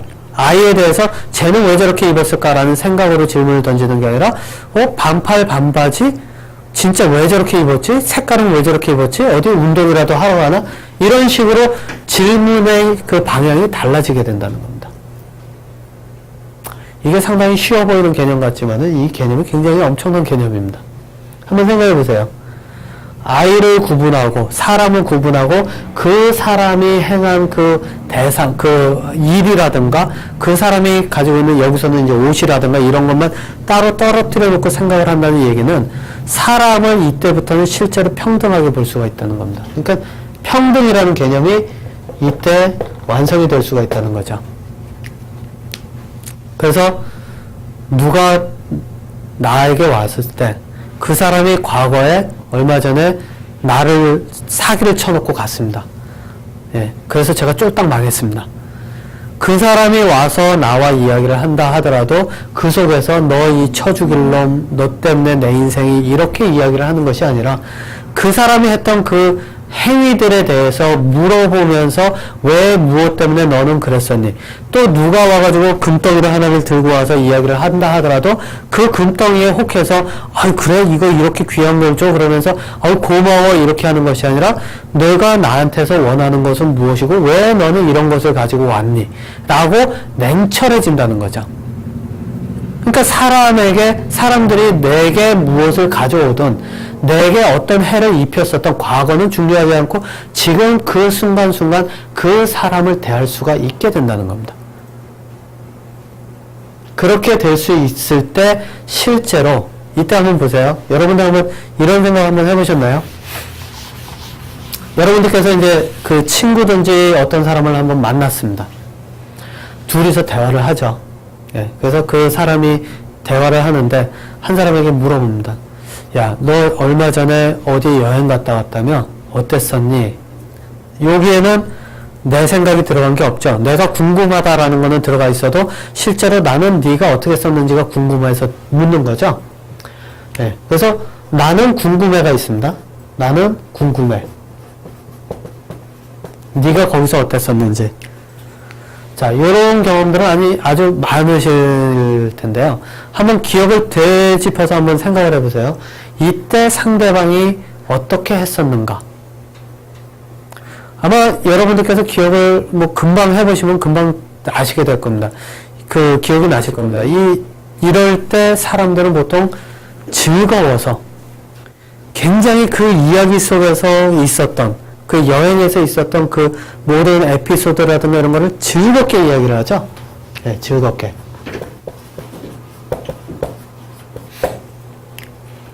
네, 바로 이 과정입니다.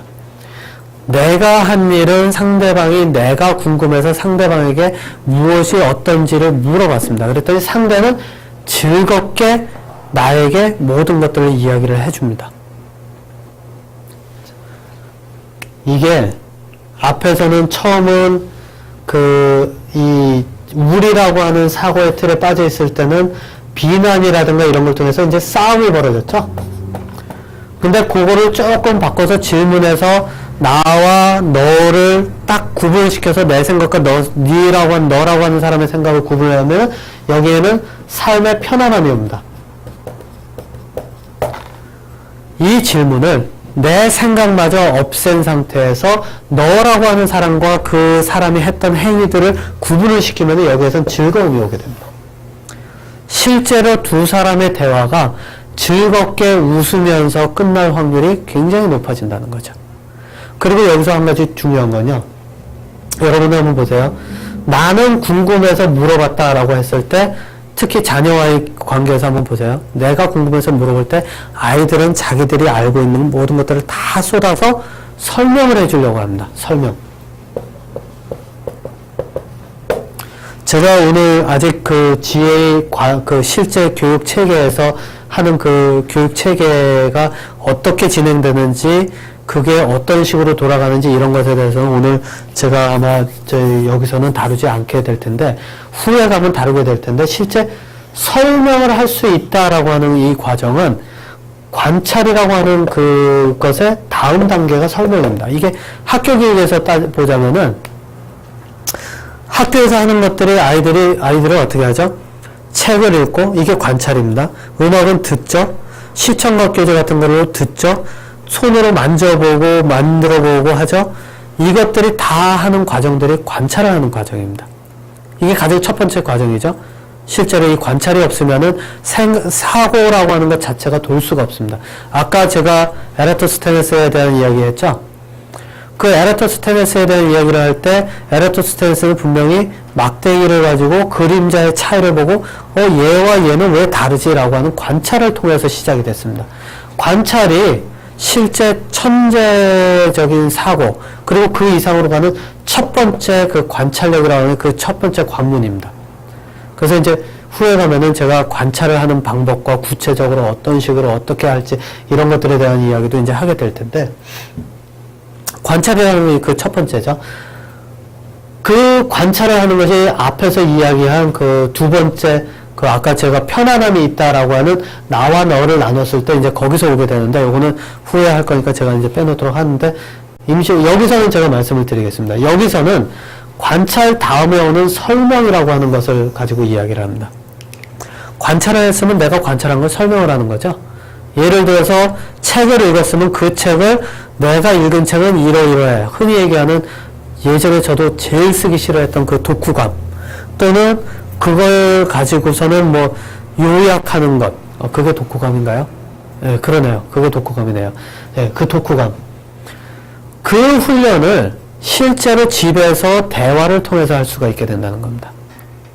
아이에게 스스로 설명을 할 수 있게끔 유도를 하고 그 아이가 설명하는 것을 보면서 부족한 것을 계속 채워서 물어보면서 아이가 스스로 설명할 수 있는 힘을 기르는 겁니다.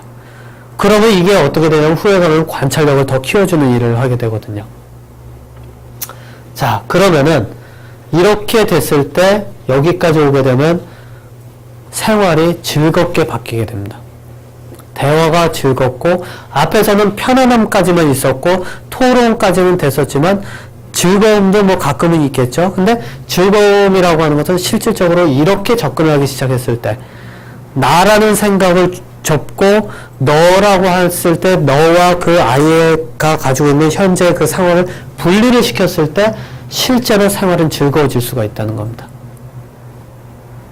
예. 자, 그러면은 그 다음은 뭐가 있을까요? 그 다음은요, 아이를 교육을 시킬 수 있는 단계로 넘어갑니다. 이 단계는 뭐 제가 자세하게 하지는 않겠습니다. 왜냐면 이 단계 자체가 지금 설명을 드려도 아마 이게 딱 머릿속에 와닿지는 않을 거거든요. 이거는 제가 예를 들어서 설명을 한번 드리도록 하겠습니다. 제가 이제 흔히 드는 예인데,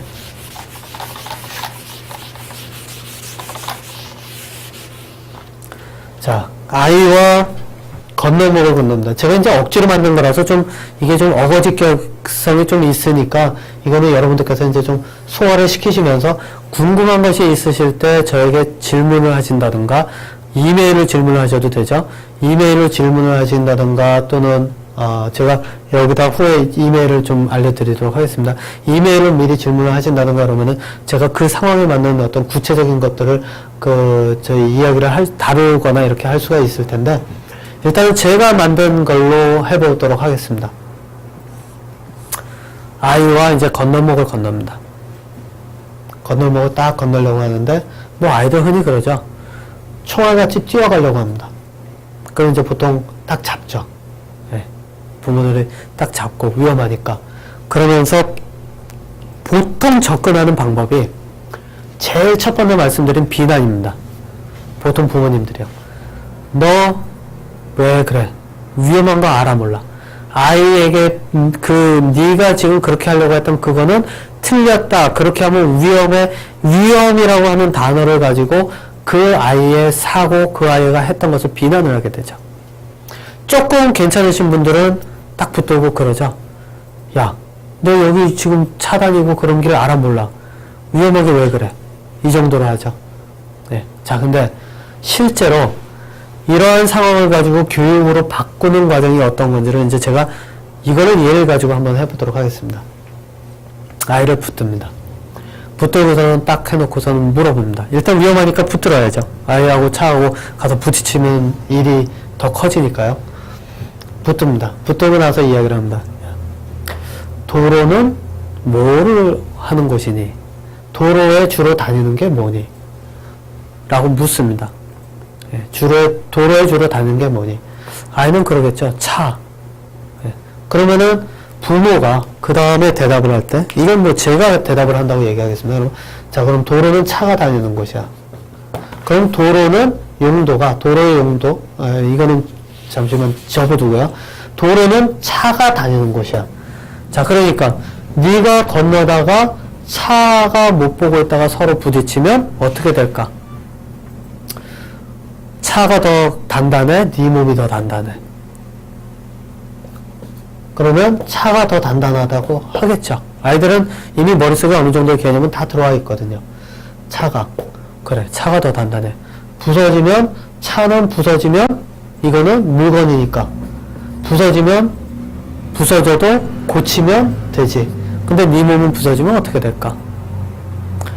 자, 그러면서 차가 이렇게 다니고 도로는 차가 다니는 곳이고 네 몸과 차가 부딪히면 네 몸이 부서지고, 그렇게 됐을 때 너는 병원에 가서 굉장히 크게 고생하고 다리도 잃을 수 있고 뭐 몸이 어떻게 될 수도 있고, 하지만 차는 고치면 되고 이거는 생명이 없는 거니까 버리면 되고, 그러면 너 다음부터 그렇게 다니면서 차하고 부딪혀 볼래? 라는 식으로 접근을 하게 됩니다. 뭐 이거는 간단하게 제가 표현하는 겁니다. 자, 그러면은 이 속에는 뭐가 있을까요? 첫 번째, 도로의 용도에 대해서 아이에게 인지시켜주는 인지작용이 들어가 있습니다. 아이에게 이것은 무엇 때문에 만들어졌고, 이게 한 번에 된다고 저는 말씀드리지 않습니다.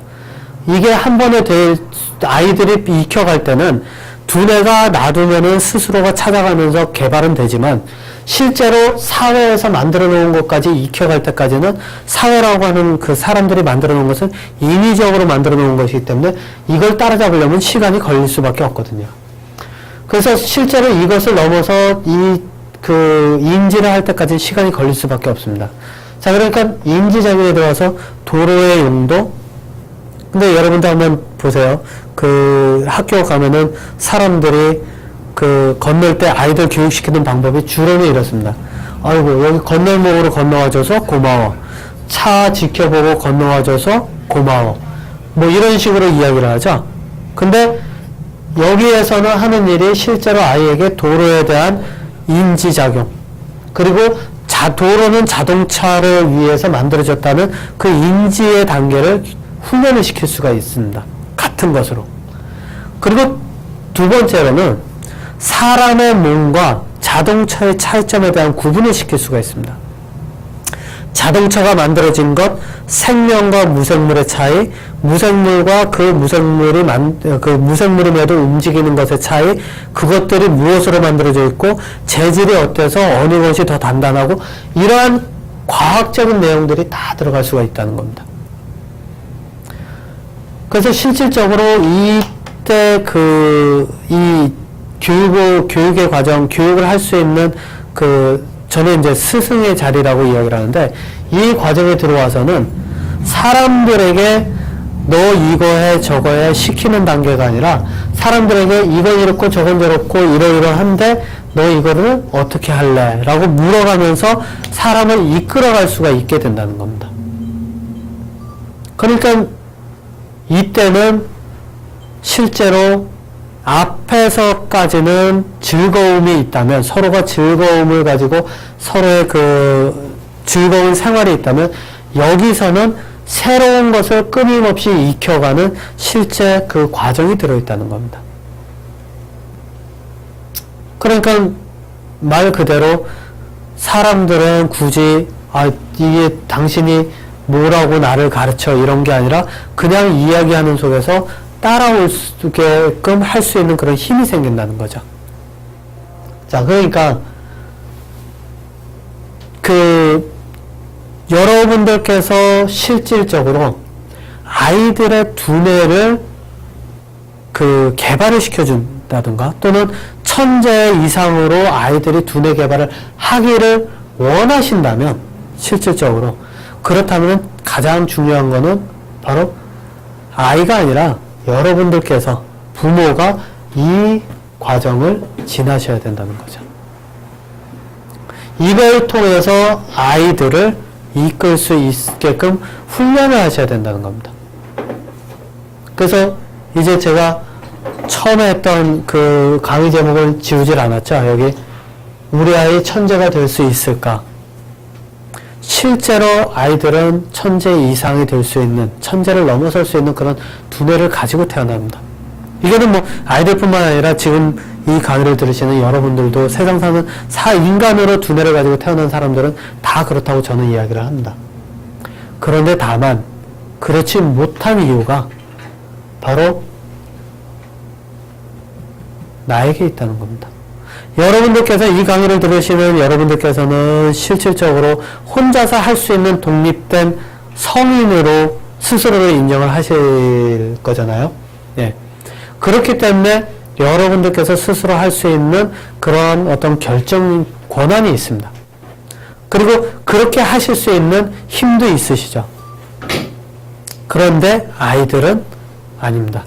어른들에 의해서, 성인들에 의해서 철저하게 통제가 되어 있는 상태죠.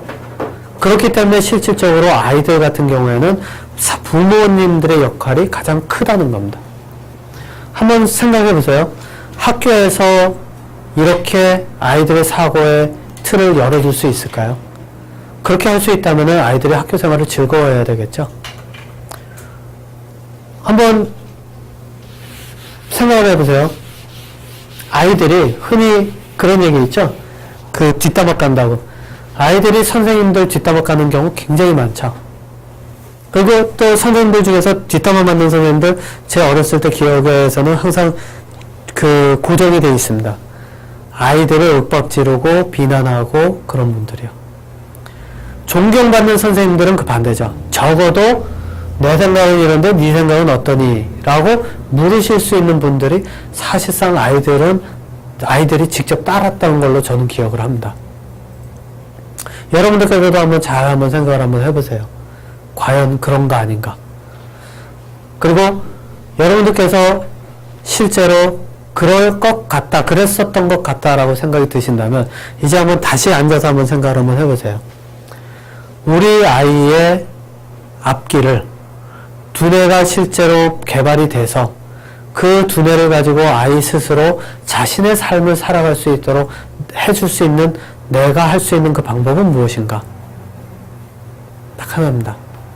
내가 바뀌는 방법밖에 없습니다. 부모인 내가 스스로 바뀌어서 아이를 이끌 수 있도록 그렇게 바꿔가는 과정이 있어야지만 가능하다는 거죠. 학교에서는 한 선생님당 학생 수가 굉장히 많죠. 1대1로 할 수도 없죠. 예. 그리고 학교에서는 그 학교라고 하는 것도 사실상 사회라고 하는 틀 속에 매여 있습니다. 사회에서, 학교에서는 너희들은 이렇게 해서 이렇게까지 해야 돼를 딱 틀에 맞춰서 짜놨죠. 거기서 선생님들이 할 수가, 자유롭게 할 수가 없습니다. 그래서, 예. 잠시만, 여기 제 질문을 하신 분이 있는데 제가 한번 읽어보겠습니다. 선생님이 말씀하시는 아이들의 연령대는 얼마인가? 우리 아이는 이미 너무 커버렸는데 늦었다고 생각되면 어떡하나요? 예, 요거는 제가 이제 이렇게 말씀을 드릴게요. 예, 아이들의 그 공부의 연령대를 저는 어떻게 잡냐면은 부모님들께서 실제로 집에서 해야 되는 연령대는 태어나서부터 대략 한 14살, 5살 때까지는 부모님들의 역할이 가장 크다고 봅니다. 근데 16살 이상씩 넘어가기 시작하면은 그때부터는 아이들이 이미 부모님들과 단절이 돼 있든가, 그렇지 않은 아이들도 많죠. 제가 볼 땐 굉장히 원만하게 부모님들하고 함께 대화를 나누고 그러는 아이들인 경우에는 사실상 그 상태로 계속 가도 큰 상관이 없죠. 그런데 16살 이상 되면은 아이들이 이때부터는 스스로가 자기가 무엇을 할 수가 있게 됩니다. 물론 부모의 그늘에 있게 되지만은 부모의 그늘이 최소한이 돼 있다는 거죠. 그래서 16세 이상이 되면은 실질적으로 스스로 공부를 하는 방법을 익힐 수가 있습니다. 물론 혼자 계속해서 끊임없이 그 방법을 찾아 나갈 수도 있습니다. 학교를 통해서 학교에서 나한테 적합한 선생님을 찾아서 교수님을 찾아서 갈 수도 있습니다. 그렇게 하는 경우가 이제 종종 있죠. 특히 대학에서 보면은 어떤 게 있냐면은 고등학생 정도 나이쯤 되는 그 아이들이 오면은 실제 저희 같은 경우는 그렇습니다. 오면은 와서 교수들도 그렇고 저희들도 그렇고 다 앉아서 이야기를 하고 그 아이들에게 그러면 해볼래? 그래서 아이들이 선택을 하면 그 아이들을 실험실에 데리고 와서 그 속에서 함께 일을 하면서 그 속에서 서로가 대화를 하면서 그러면서 하게 됩니다. 그때 아이들은 실질적으로 하는 일은 기술적인 일입니다. 그 누구도 할 수 있는 기술적인 일이지만 아이들이 그 속에서 다른 사람들이 생각하는 그런 사고의 그 방식들을 배울 수가 있게 된다는 거죠.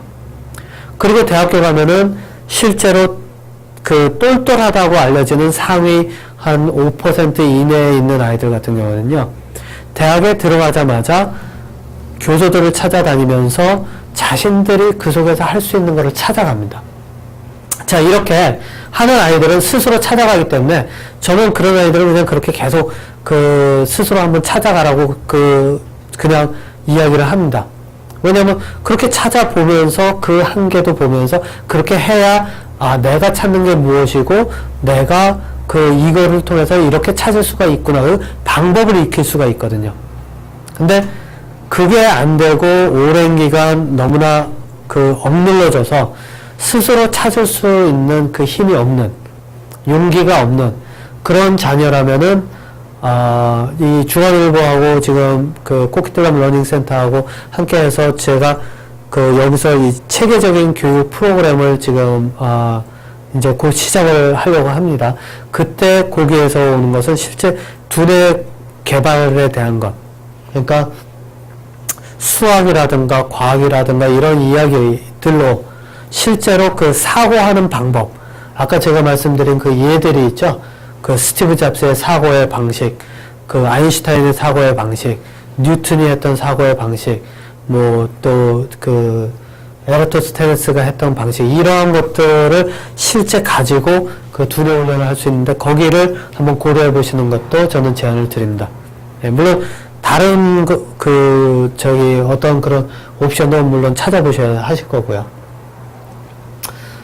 예, 그리고 부모님 16세 이하인 경우, 16세 이하인 경우는 부모님들의 역할이 가장 첫 번째라는 겁니다.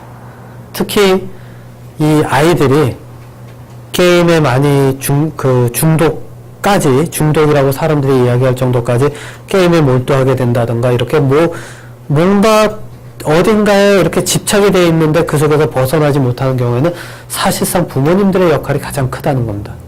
제가 한번 물어본 적이 있습니다. 게임을 하는 아이에게 물어봤습니다. 야, 게임이 진짜 재미는 없지? 왜냐면 이 아이는 실제로 그 게임을 즐기는 수준을 넘어선 아이였거든요. 그래서 게임이 한번 물어봤습니다. 야, 너 솔직히 한번 얘기해봐. 게임 재미없지? 했더니 그렇답니다. 근데 왜 하니? 했더니 다른 거를 하는 것보다는, 그러니까 다른 거를 하려고 하면 하기 싫은 걸 해야 되는데, 그나마 게임은 아예 그걸 하게 됐으니까 부모님도 그냥 냅뒀다는 겁니다. 그러니까 그거를 그냥 시간 때우듯이 한다는 거죠. 재미가 딱히 없으면서도. 여기에 답이 있습니다. 여러분들께서 아이들이 공부를 한다, 공부를 해야 된다, 이런 생각을 하면 할수록 공부를 하기 힘들어하는 아이들은 사실상 그렇게 대안을 찾게 되고, 그 대안에 빠져들게 되면서 중독이 돼가는 이유가 이쪽에서 하기 싫은 것보다는 차라리 이거가 더 낫다는 생각이 들어올 때 중독으로 가게 된다는 거죠. 그리고 그 중독이 됐을 때는 재미가 없는데도 하게 된다는 겁니다. 그러니까 여러분들께서 한번 그거를 생각을 한번 해보세요. 그때 해야 될 게 누가 가장 중요한 역할을 하고 있나? 잠시만요.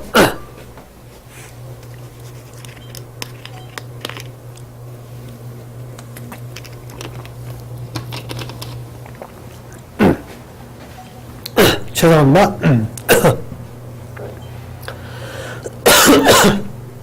실제로 그때의 역할은 부모님밖에 없다는 겁니다. 집안에서 환경이 바뀌질 않으면 아이들이 그것을 벗어날 수가 없다는 거죠. 물론 모든 경우가 그렇다는 건 아닙니다.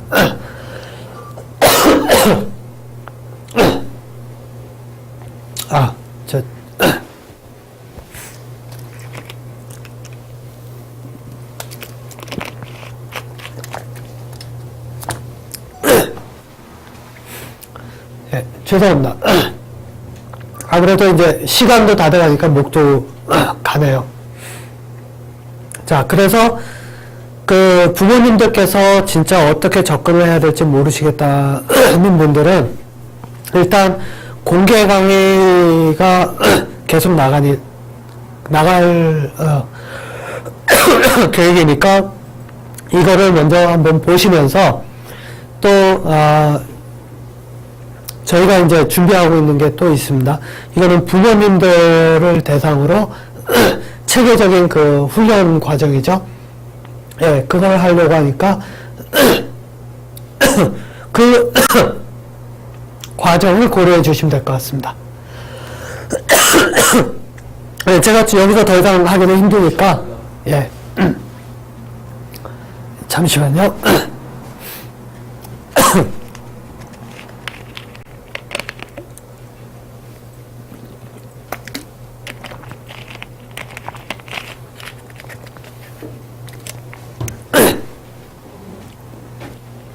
제가 이제 더 이상 진행하기가 조금 힘들 것 같습니다.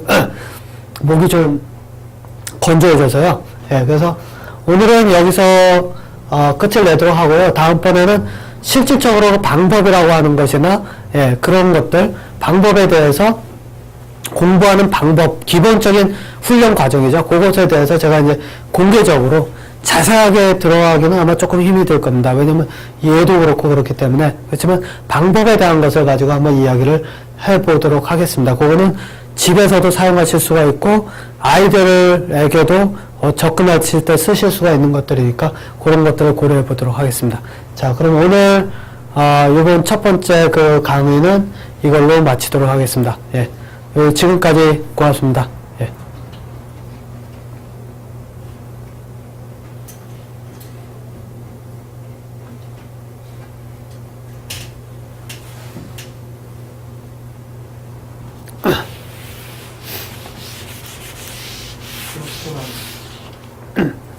1시간 반 딱 해야 되겠네.